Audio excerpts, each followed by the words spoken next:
Caribe Radio nos proponemos ser la emisora online calificada para ser la mejor opción en comunicación para usted. Nos preparamos en noticias, deportes, cultura, música, infantiles y de entretenimiento general para que usted esté conectado todo el tiempo con nosotros. Caribe Radio ofrece el mejor servicio de comunicación digital para que las empresas se hagan visibles a diferentes públicos. Desde lo público trabajamos para el servicio y por el servicio social. Caribe Radio Online nos entrenamos día a día para brindar la mejor opción en producción de medios digitales. Caribe Radio, la radio del futuro.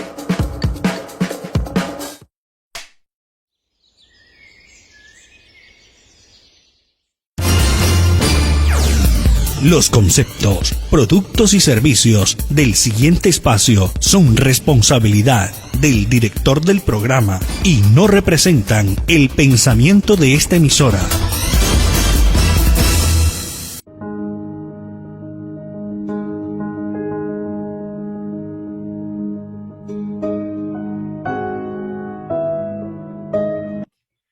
Hola a todos, esto es Conversaciones con Autores, parte de Books Over Drinks. Somos una comunidad literaria dedicada a fomentar la pasión por los libros y compartir con autores con el propósito de explorar sus trabajos.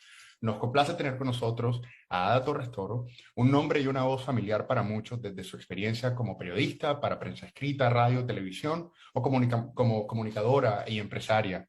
En esta ocasión, Ada se adentra en una nueva faceta como literata y nos regala Amores innecesarios, una prosa bellísima. La novela tiene como partida finales de la década de los años 40, tras la llegada de una familia de inmigrantes europeos a Puerto Rico y extiende su trama hasta el presente, mientras lleva al lector a través de muchos lugares, desde España, Canadá, Puerto Rico, Estados Unidos, Italia, México. La mayor parte de la narración transcurre en Ponce, aunque en el libro la autora lo ficcionaliza como la región independiente autónoma de Ponce. Y aunque se trata de una historia multigeneracional, su eje narrativo se encuentra en Alda, una mujer apasionada, independiente, brillante, que en el transcurso de la novela llega a tocar muchas vidas, mientras que la suya se encontraba deteriorada por el abandono y el desamor. Esto la lleva a dejar a un lado los costumbrismos sociales y las presiones religiosas para entregarse de lleno a un amor nuevo, un amor correspondido, a un amor incondicional, un amor que eclipsaba esos años de sufrimiento que vivió bajo el yugo de un amor de esos que deshumaniza, o como lo llama la autora, un amor innecesario. La última parte del libro se centra en Inés, la hija de Alda, y nos habla de un proceso transformativo por el que pasa y que en últimas la lleva a dar vida al libro, o eso más o menos nos deja así al final, a dar vida al libro que narra su historia, la de su madre y de todos aquellos que llegó a tocar a lo largo de su vida. La prosa es hermosísima y el libro es realmente cautivador, ya que mezcla elementos históricos y los usa como vehículo narrativo para desarrollar la historia y describir las motivaciones y personalidades de sus personajes. Es una historia que merece ser contada definitivamente y que esperamos que todos ustedes disfruten tanto como lo hicimos nosotros. Es un placer tenerte con nosotros. El placer es mío, de verdad, escuchándote resumir tan bellamente este libro que ha significado tanto para mí. De verdad me lleva un poco a disfrutar todo el tiempo maravilloso que invertí en escribirlo. Me hace vivir ese momento tan bello, porque el libro no solamente es el producto, sino el proceso de escribirlo fue maravilloso para mí. Claro que sí, ¿no? Y el libro definitivamente es maravilloso. Pero entonces, ¿por qué no comenzamos por hablar un poquito de la motivación? Como hablamos hace un momento, con este libro diste un salto al género de la ficción. Entonces, comencemos por hablar por esa motivación y el qué te lleva a escribir el libro. Pues mira, Jairo, como sabes, como dijiste en la introducción, mi carrera casi ha sido completamente en televisión, en periodismo investigativo, corresponsal de guerra, que fue lo primero que hice, cubriendo guerras en Panamá, en Palestina, en muchísimos lugares, en Nicaragua, en El Salvador, en lugares donde de verdad uno ve la vida, realmente lo que es la vida fuera de la comodidad donde uno vive, y te hace crecer en muchísimas direcciones. Así que ese fue, eso, después de eso, continué con mi carrera de periodista investigativa hasta que llegó el momento de alguien decidió sentarme en una silla de presentadora de Mujer Ancla, donde estuve muchísimos años en diferentes canales, hasta que un día dije, no, de verdad esto no, a mí no me hace feliz. Yo no puedo seguir el resto de mi vida sentada en un set leyendo un libreto porque me voy a, o sea, mi cerebro sencillamente va a calcinarse. Eso no puede ser. Así que emprendí, me tiré, ¿no? Como dicen en Estados Unidos, un leap of faith, me tiré ¿verdad? Hoy de un brinco de fe y a empresarismo. No, primero porque tenía un proyecto muy interesante que quería desarrollar y lo desarrollé y ha sido muy exitoso. Y segundo porque dentro del empresarismo yo sabía que si yo llevaba a la empresa, a mi agencia publicitaria, que es lo que es la empresa que tengo, una agencia publicitaria de mercados latinos, que por cierto también tiene presencia en Miami y en Fort Lauderdale, pues eso me iba a dar en algún momento, de alguna manera la flexibilidad para sentarme y escribir, porque yo tuve claro desde que estaba en escuela superior de que mi destino era ser escritora. El primer premio literario que me lo gané a los 15 años y yo sabía que esta era mi vida. Pero obviamente tenía que pasar muchas etapas. A esa edad o a los 20 y pico uno quizá no tiene la profundidad, con muchas notables excepciones que yo conozco. Hay escritores jovencísimos que tienen una profundidad, pero en términos generales uno tiene que vivir un poco y llenarse de experiencias y caerse y sufrir y llorar y amar y hacer tantas cosas para uno, ¿verdad? Traer todo eso a la escritura. Así que me equivoqué. El abrir una empresa, particularmente una agencia publicitaria, no me dio más tiempo para escribir. Cualquier persona que sabe cómo es el ambiente en una agencia publicitaria sabe que es una locura. O sea, me refiero a que es constante, es muy estresante, ¿no? El trabajo. Hasta que un día decidí realmente.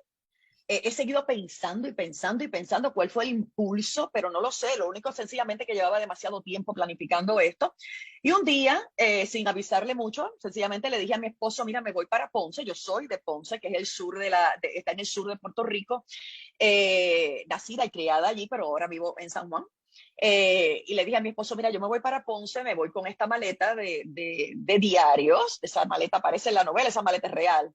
Hay muchas cosas reales en la novela, muchas cosas reales. Me voy para Ponce, lo voy a leer esto y nada, necesito un espacio para hacer esto, así que cogí mi maleta con los diarios de mi madre. Que digo diarios por decir algo, porque muchos eran diarios, otros eran libretas, otros fue un papel que ella encontró, otras fue una servilleta donde apuntó algo, o sea, eran escritos de ella que yo había echado, ¿verdad? Había puesto tras su muerte en una maleta. Me fui a su cementerio, al Camposanto, donde está su tumba. Me senté allí y allí los leí todos, uno detrás del otro. Esos diarios que se describen en el viaje de ella a California. Así que una vez llegué, después de haber llorado con lo que te puedes imaginar, hasta se me acercó un señor de estos que dan mantenimiento en el Camposanto a ver si yo estaba bien.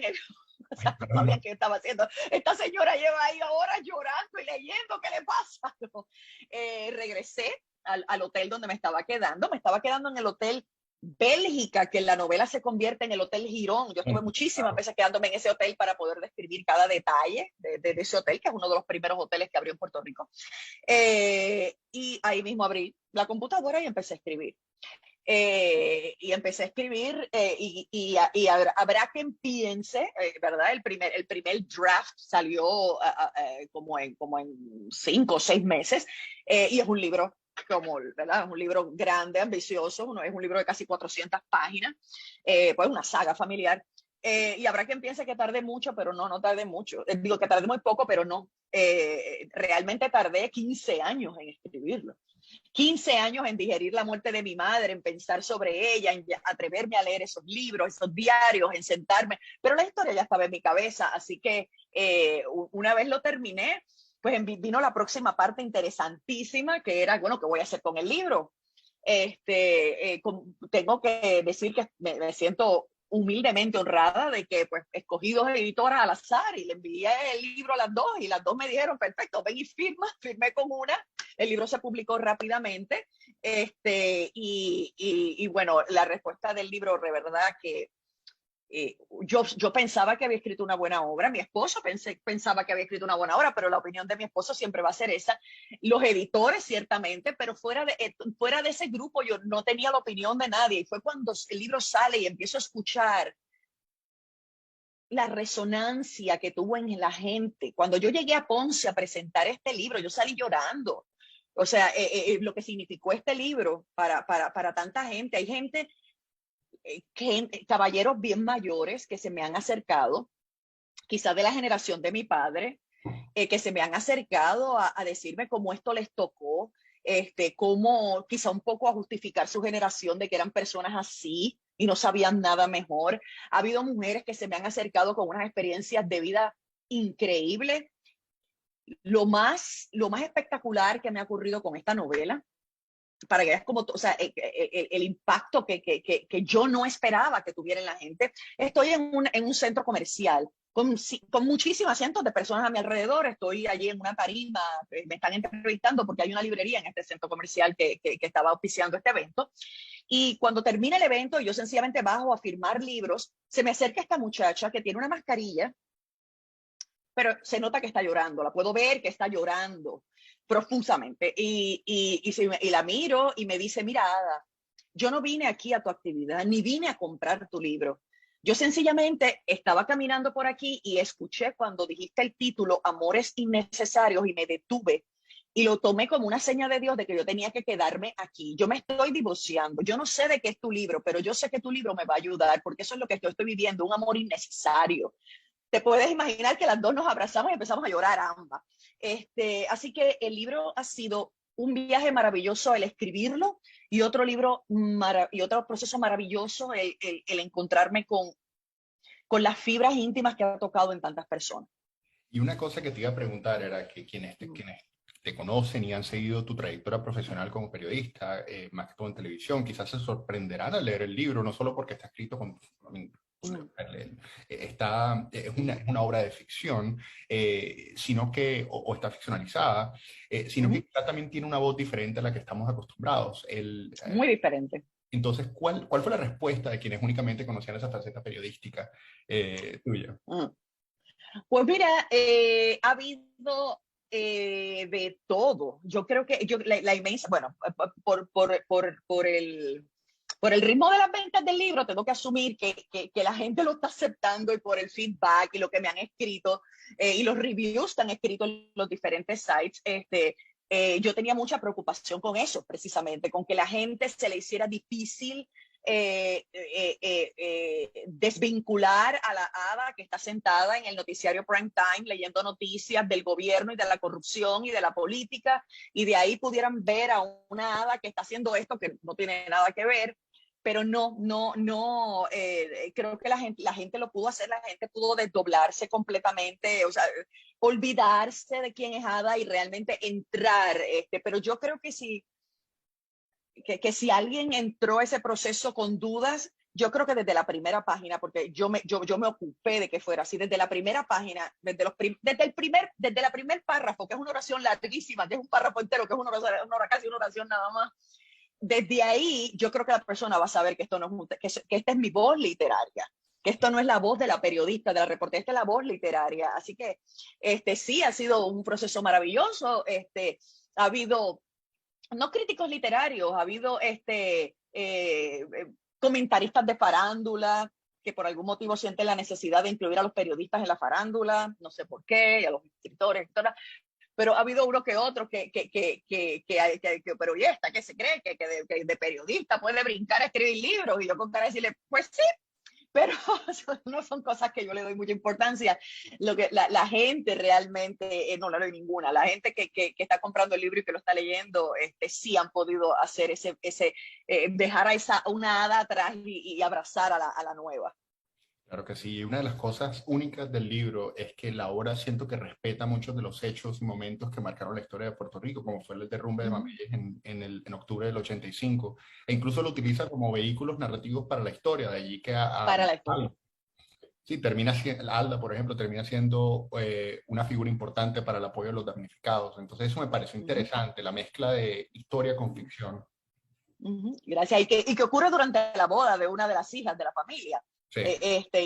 O sea, que es todo ¿verdad? Un evento como en efecto lo fue, pero sí, todos estos eventos históricos los quería, inclusive la pandemia, donde yo no quería tocar el tema de la pandemia. Yo, no, como escritora es una cosa, como lectora, porque yo soy una lectora voraz, como lo son casi todos los escritores y escritoras, todavía no estoy lista, como dice, too soon. Yo no estoy lista para leer libros que tengan que ver ni con la pandemia, ni con los terremotos de Puerto Rico, ni con la crisis política que hay en Estados Unidos. O sea, son temas que están demasiado en carne viva.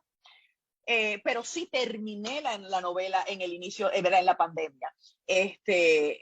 Así que, pues, es una trayectoria interesante, es una trayectoria muy interesante donde sí trato de utilizar eventos históricos que en realidad ocurrieron, pero solamente para, si ves en cada época, según va pasando desde a finales de los 30, 40 hasta el siglo XX,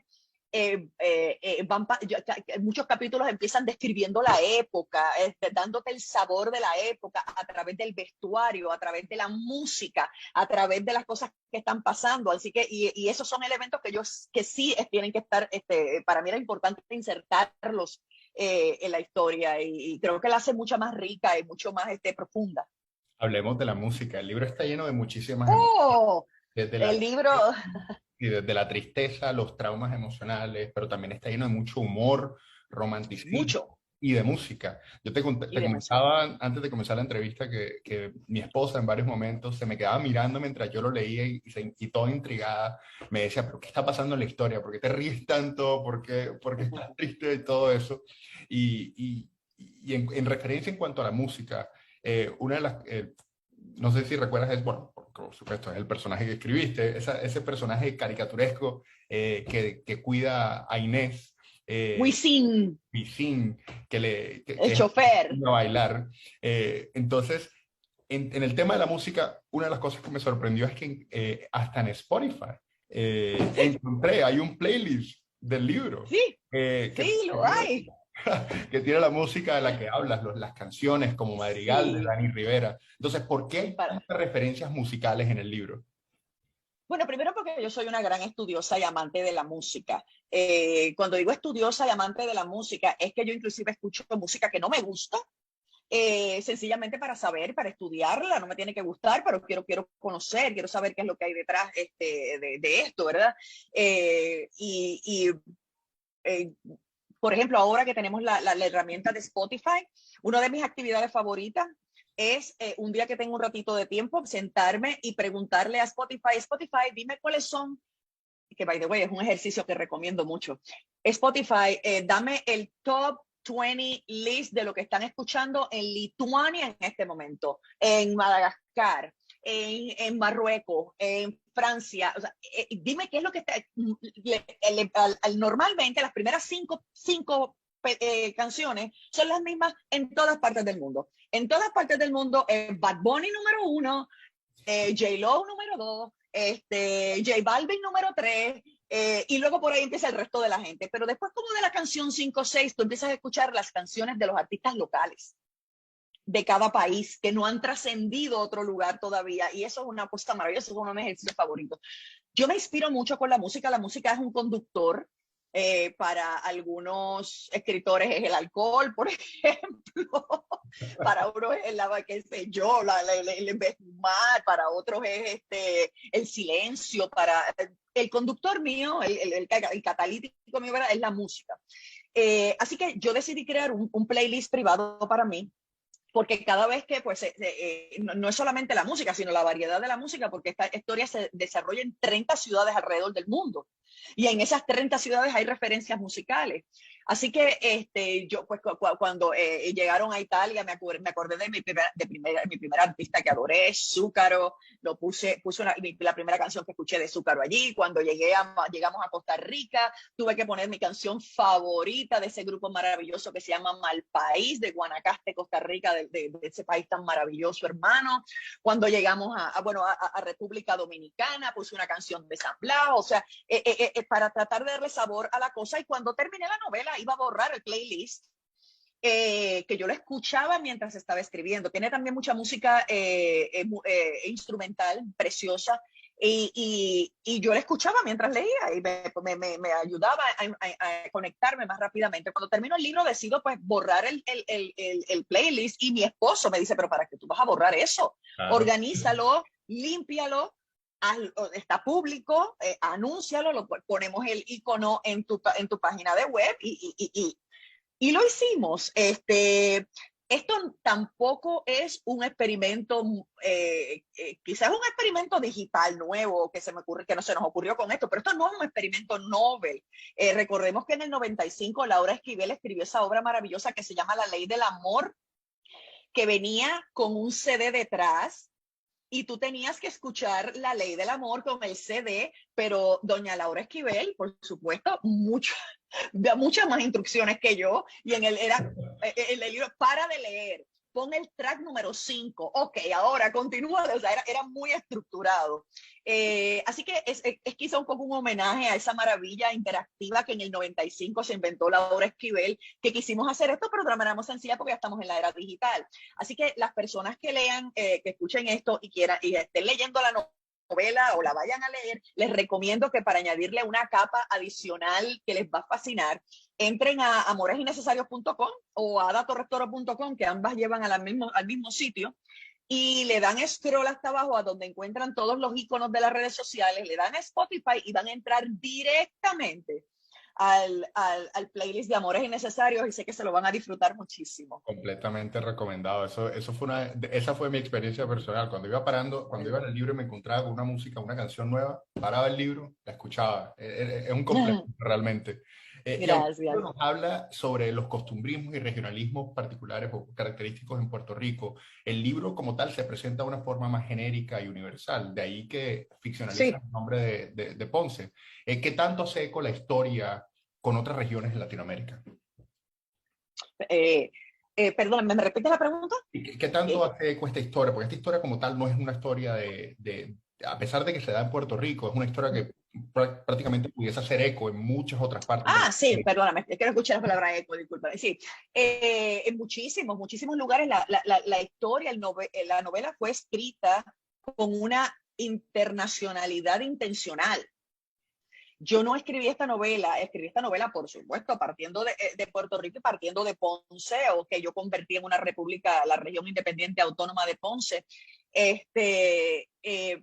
Pero la novela aspira a mucho más. La novela se nutre mucho de los mismos viajes que yo he hecho. Yo soy una viajera incansable. Y esos viajes me inspiran constantemente, por supuesto, a quien no le inspira viajar.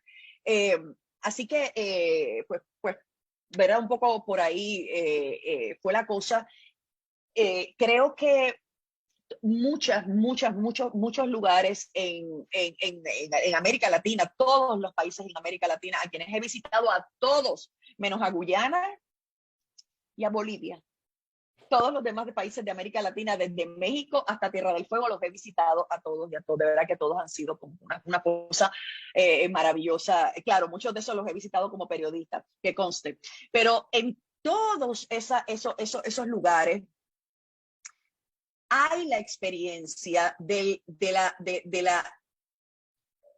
la dinámica social con las partes de la sociedad de cada uno de nuestros países en América Latina que están densamente poblados por familias que vienen de inmigrantes europeos, ¿verdad?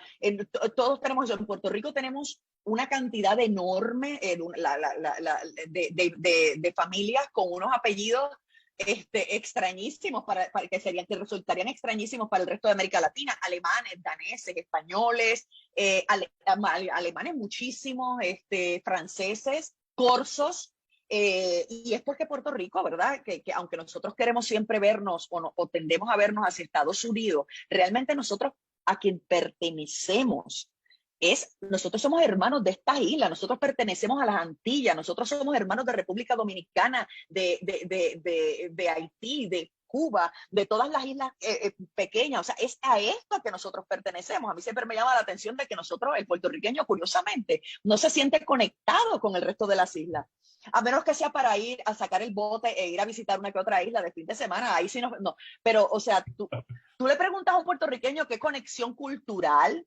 siente con las islas de las Antillas Menores y te van a decir que ninguna. Pregúntale a un puertorriqueño o una puertorriqueña qué conexión cultural tienen con Haití y te van a decir que ninguna.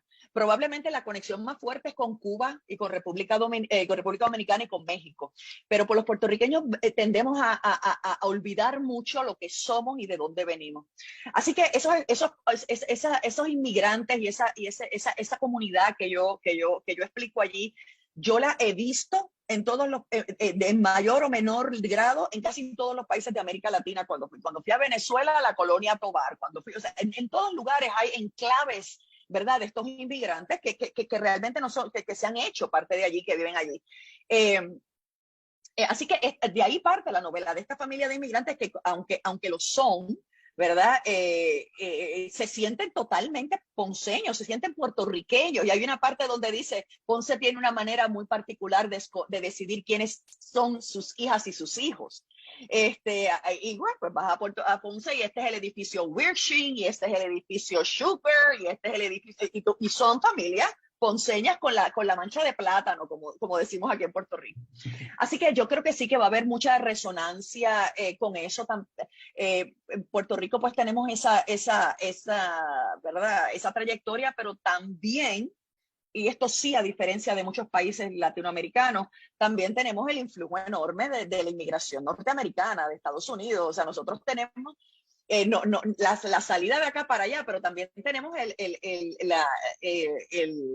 ¿verdad?, la puerta que se revuelve donde ellos vienen para acá, porque aquí esto está lleno de personas de Estados Unidos que viven aquí, que han comprado negocios aquí, que han comprado casas de playa aquí, que se han casado aquí y que pues ¿verdad?, su casa también. Así que yo te diría que la ensalada aquí en Puerto Rico sí tiene resonancia con muchos de estos países, pero a la vez tiene unos elementos muy sui generis. Perfecto. Y lo bueno de la literatura y de la ficción es que tiene moraleja para todo y para todo. Y este libro no se queda atrás. Cuando nos habla de temas como el yugo de los costumbrismos sociales y la presión religiosa, de seguir tus propias aspiraciones profesionales por encima y a costas de tu vida personal, y de temas como el amor incondicional de un padre que no te dio la vida, pero al quien le debes tu identidad. ¿Cómo caracterizas el tema central del libro, si tuvieras que escoger uno? El libro lo que pretende provocar y lo ha provocado, porque esa es la primera pregunta que me hacen en todas las presentaciones del libro, donde quiera que voy. No falla, si no es la primera pregunta, es la segunda. Y ese título tan curioso de Amores Innecesarios, porque nunca en mi vida había asociado esas dos palabras juntas. Todo el mundo piensa que los amores son lo más necesario que tenemos en la vida, ¿verdad? Y por ahí empieza la discusión siempre en estas presentaciones. Lo que pretende el libro es crear un diálogo, aunque sea interno, ¿verdad?, con cada persona que lo lea, de cómo nosotros como seres humanos tratamos de llegar al amor a veces por caminos tan accidentados o con tanta falta de información, y le ponemos la etiqueta de amor a tantas cosas que no necesariamente lo son, particularmente las mujeres. Y no digo las mujeres porque las mujeres pues estamos en una situación social donde tenemos muchas más cargas y muchas más carencias sociales, económicas, laborables, etcétera, que los hombres. Así que también tendemos a caer en eso de ponerle esa etiqueta de amor a cosas que no necesariamente lo son. Y yo creo que esto está mucho más generalizado de lo que la gente piensa hasta que nos ponemos a pensar en eso. El casarse con alguien porque tu religión decidió que ya te toca casarte y ya tienes que casarte y tener hijos, y eso es lo que manda el libreto institucional y de constructo, de verdad que no, eso no es amor. El tú casarte por la presión de tus familiares, de que ya llegaste a cierta edad y quieres que empezar a dar nietos, eso no es amor. El tú casarte porque estás desesperado, porque no te quieres quedar solo y viejo y necesitas a alguien que te esté cuidando y la soledad te aterroriza, ok, eso puede ser una razón para estar con alguien, pero eso no es amor. Y te puedo seguir dando ejemplos y ejemplos y ejemplos de cosas a las que nosotros le ponemos esa etiqueta y no lo son. Yo te diría que una de los pensamientos o de las escritoras que más me ayudó a elucubrar esta idea de amores innecesarios fue Bell Hooks. Bell Hooks como que murió recientemente este mismo año, una de las filósofas, escritoras, pensadoras sobre el feminismo y sobre el amor más importantes de la última ola del feminismo, y además que ella trasciende eso, ya se metía en temas sociales, racistas, etcétera, de raza, quiero decir, etcétera. Escribió una vez en el libro, en un libro muy famoso de ella, uno de los más famosos, All About Love, escribió que una de las grandes contradicciones del ser humano es que cuando el ser humano nace, nosotros desde el momento de que estamos en la cuna hasta que crecemos toda nuestra vida, estamos recibiendo bombardeados por nuestra familia, por nuestros allegados, por la publicidad, por el cine, por todo, de que el amor es lo que es, el amor es lo que tú tienes que aspirar, el amor es todo en la vida, y sin el amor no hay nada. Este tipo de verdad, de bumper sticker thing, de there's only love and only love y todo este tipo de cosas. Pero cuando el ser humano sale de eso y empieza a caminar realmente en la vida, en lo que es la vida real, hay muy poca evidencia de ese amor que se nos reclama todo el tiempo. Pero nosotros no vemos amor en el debate público. O sea, en el debate público la gente se está matando. No vemos amor ni respeto en la política. No lo vemos muchas veces en nuestro mismo entorno familiar. A veces no lo vemos ni con nuestras mismas parejas. Así que lo que Bell Hooks plantea es que el ser humano, a pesar de que sigue encontrando diario evidencia de que ese amor que se nos vende es tan difícil de conseguir, porque nosotros lo hacemos difícil de conseguir, nunca, jamás paramos en nuestra aspiración de encontrarlo de todas maneras, nunca matamos esa esperanza de encontrarlo. Pero ese libro a mí me marcó profundamente, precisamente por las maneras a veces erradas en que los seres humanos tratamos de encontrar ese sentimiento tan esencial para existir y para vivir, que es el amor. Sí, definitivamente. Eso es lo que me encantó del libro, que la frase primero la introduce, por cierto, Álvaro, el esposo de Alda, Álvaro. Y la frase como tal tiene un carácter introspectivo no solo para Alda, sino para el lector, como dices tú, porque en últimas te pone a pensar que un amor al contrario, un amor innecesario, un amor no solo demanda de ti, sino también te da, y es lo que en últimas aspiraba Alda y lo que llega a encontrar. Era lo que esperaba Alda, exactamente. Sí. Bueno, háblanos un poquito hablemos de tu nuevo proyecto. Estuvimos leyendo que acabas de terminar una nueva novela que lleva el nombre de Absenta Dulce, y queremos conocer un poquito acerca de ese proyecto. Absenta Dulce, yo creo que va a tener un impacto muy grande, sobre todo fuera de Puerto Rico. Vamos a dejar el libro ahora un poco, sino porque ahora tengo la dicha y la maravilla que no tenía cuando empecé a escribir Amores Innecesarios, de que tengo una agente literaria basada en Boston. Así que el tracto de Absenta va a ir por otros linderos distintos, va a tener un tracto, ¿verdad?, organizado por una agente que me va a decir, ok, esto es lo que vamos a hacer. Así que, y ella obviamente leyó la novela, leyó ambas novelas, claro está. Y Absenta dijo, no, esto tiene que tener un tracto distinto al de Amores Innecesarios, completamente distinto. De hecho, ya la novela está sometida a varios certámenes literarios cuyo requerimiento es que se presente la obra antes de publicarse.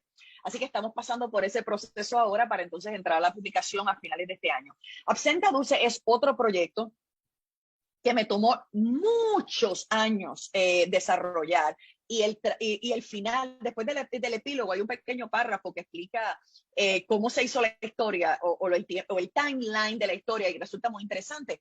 Absenta Dulce, yo estaba un día sencillamente sentada tranquilamente tomando un café y leyendo el periódico, y leí una nota en la prensa, una nota pedestre de un juicio, y la reportera, a quien yo conozco, es amiga, empiezo a leer y yo leí la historia 20 veces, y aunque ella trató, que no había manera de tú entender este revolú de cosas, y de hecho ella empezaba diciendo en una historia muy compleja que se remonta al siglo XIX, y empieza a tratar de narrar esta guerra que tienen estos herederos, que son los herederos de los herederos de los herederos de los herederos de esta familia, que fue la dueña y señora del cartel de azúcar de Puerto Rico, que fue uno de los más importantes, particularmente después de la invasión de Estados Unidos a Puerto Rico en el 98, cuando agarra otra vez un impulso, ¿verdad?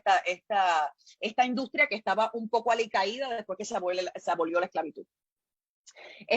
Así que estos hijos de esta gente todavía al día de hoy se siguen peleando, quiero que sepas, ellos siguen peleando y siguen vivos y coleando por ahí.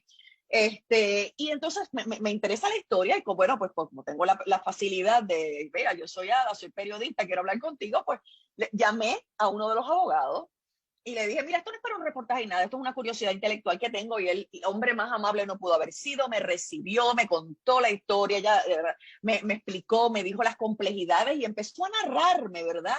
La historia de dónde viene esto. Y yo quedé absolutamente fascinada. Entré en un proceso de entrar a investigar el trasfondo de esta familia, del cual no hay mucho, pero empecé a conseguir ¿verdad? El árbol genealógico de ellos, lo logré reconstruir, etcétera, etcétera. Luego vino una inmersión enorme, enorme en el negocio de la caña y en la ingeniería de la caña del siglo XIX. Ahí estuve como un año investigando eso. Me puedes preguntar lo que quieras de la caña, es información inútil después de que, pero sé mucho de eso, ya después de tanto estudio. Así que después fui a los lugares donde se desarrolla la historia. Y luego finalmente me senté a escribir la historia, que debió haber sido la primera. Yo pensaba que iba a ser la primera, pero Amores Innecesarios se impuso. Así que entre el reportaje que leí en el 2007 hasta terminar la historia en el 2021, todos estos años transcurrieron para yo poder estar lista para escribir esta obra.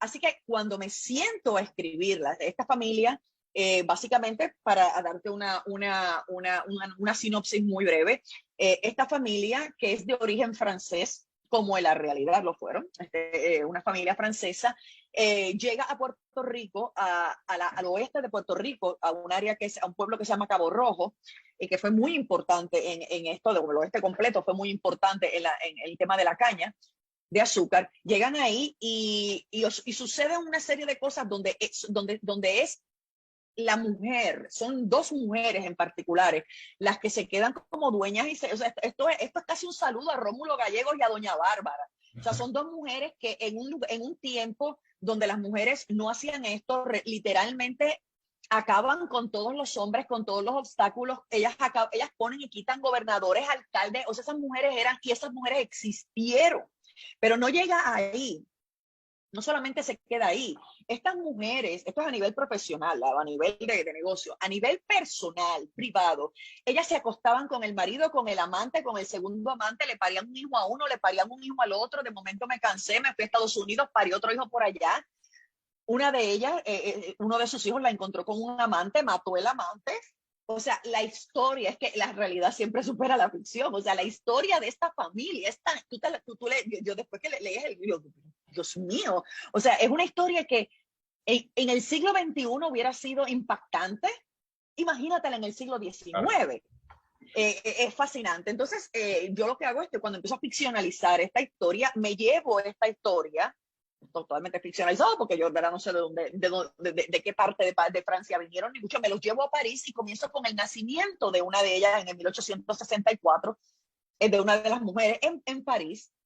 De ahí su padre, que quiere es ingeniero y él está en plena reconstrucción de París después de la derrota de la guerra franco-prusiana. Se muda, pero no directamente a Cabo Rojo, se muda a Haití. Y están en Haití desde que ella tiene 10 años hasta que es una mujer ya. Y entonces de ahí es que llegan a Cabo Rojo. Yo he estado 3 veces en mi vida en Haití, conozco Haití bastante bien. También como se puede, o sea, el tiempo que he estado allí siempre procuro estar más tiempo por ejemplo, un día me puse a investigar hasta que pude entrar a un rito de vudú genuino, hablando, o sea, conozco no solamente lo que es Haití, sino esas cosas tan importantes para escribir, que es el sabor, los olores, cómo se ve, la gente, todo esto. Así que la parte de Haití es espectacular. El vudú juega un papel importantísimo. Y de ahí la familia entonces emigra a Cabo Rojo y ahí comienza la parte de Puerto Rico. La historia es, la historia es increíble y espectacular porque la realidad de esta familia fue increíble y espectacular. Así que ficcionalizada te la podrás imaginar, pero es que realmente el libro, o sea, de donde parte, de la realidad donde parte esta historia, en sí fue bastante increíble.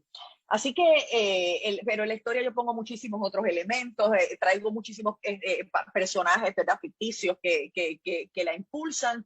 Y bueno, pues finalmente la terminé y la entregué a la editorial y ya está en su proceso, así que yo espero que el público la pueda tener en sus manos a finales del 2022 o principios del 2023.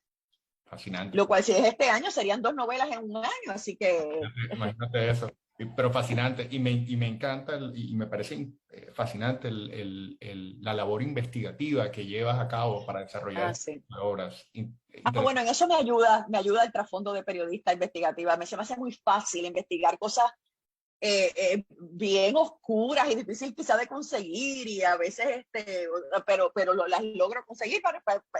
El periodismo es una buena herramienta para enseñarte a hacer esas cosas. Claro que sí. Bueno, y hoy te acompaño con un café, pero como Gracias. Algo que preguntamos a todos los autores que pasan por este espacio es qué bebida va mejor con el libro. Y este libro sí que tiene referencias a buenas bebidas, desde el tequila de Vega hasta los Rioja de Manuel, hasta el Montepulciano de Diego. Entonces, ¿qué bebida? El Barolo. Sí. Los martinis de Alda. El happy hour que tenía con... Sí, no, exacto. Entonces, ¿qué bebida recomiendas mejor con el libro? Pues mira, lo primero que voy a hacer es que tengo que ser transparente con las personas que nos estén viendo y escuchando, porque yo no bebo alcohol hace muchísimos años, y quizá al decirte esto me dirás, Ada, pero todos tus personajes son casi alcohólicos. Así que alguien me dijo, yo creo que yo bebo vicariamente a través de mis personajes. Como yo no bebo en la vida real, bebo a través de ellos. Pero este café se debe acompañar con una de 2 bebidas. Digo, porque yo no bebo ahora, pero bebí en el pasado y todo ese registro de los... Así que, para empezar, este libro es una de las partes que tiene, es que es una celebración del café. Uno de los personajes más fabulosos y más... Hay mujeres enteras que se han enamorado de este hombre ficticio, porque me lo han dicho. Yo quiero un Diego Girón. Diego Girón es un dueño cafetalero, ¿verdad? Una cafetalera, el segundo amor de Alda, y donde quiera que va, cuando está en Italia, va a probar el café. Donde quiera que él va, lo primero que él quiere probar es el café. Así que un buen café con esta obra va maravillosamente bien. Y la otra bebida que se me ocurre, que debería ser, que si yo pudiera escoger una para beberla, sería la que escogería, sería una copa de Barolo. Una copa de vino italiano, de un buen Barolo. Esa sola, o el vino tinto de su preferencia, pero para mí, después del Barolo, no hay mucho más allá arriba. Creo que voy a hacer una excepción en mi regla de no beber cuando la próxima vez que vaya a Italia, porque por lo menos una copa de Barolo me daré. Así que yo recomendaría un buen vino tinto a los amantes del vino, y les recomendaría un café expreso, preferiblemente, a los que les guste el café, porque van a encontrar mucha resonancia ahí. Buenísimo, buenísimo. Bueno, el libro se llama Amores Innecesarios. Es una novela maravillosa que esperamos que todos disfruten tanto como nosotros. Estaremos compartiendo el enlace para que puedan adquirir su copia y conocer un poco más acerca de Ada. Ada, muchísimas gracias por acompañarnos el día de hoy y esperamos tenerte de regreso para charlar sobre tu nuevo libro. Gracias. Ha sido un placer enorme para mí. Un beso grande a toda la comunidad maravillosa de Miami, a todos, y fuera de Miami, a todos los que nos escuchen. Y espero también, ya tenemos un compromiso de regresar cuando Absenta se publique. Claro que sí.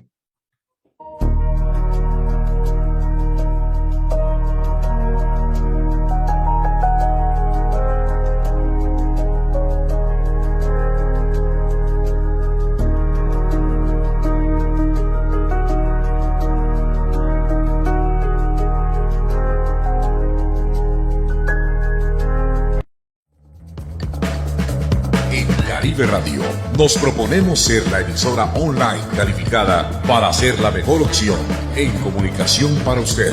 Nos preparamos en noticias, deportes, cultura, música, infantil y de entretenimiento general para que usted esté conectado todo el tiempo con nosotros. Caribe Radio ofrece el mejor servicio de comunicación digital para que las empresas se hagan visibles a diferentes públicos. Desde lo público trabajamos para el servicio y por el servicio social.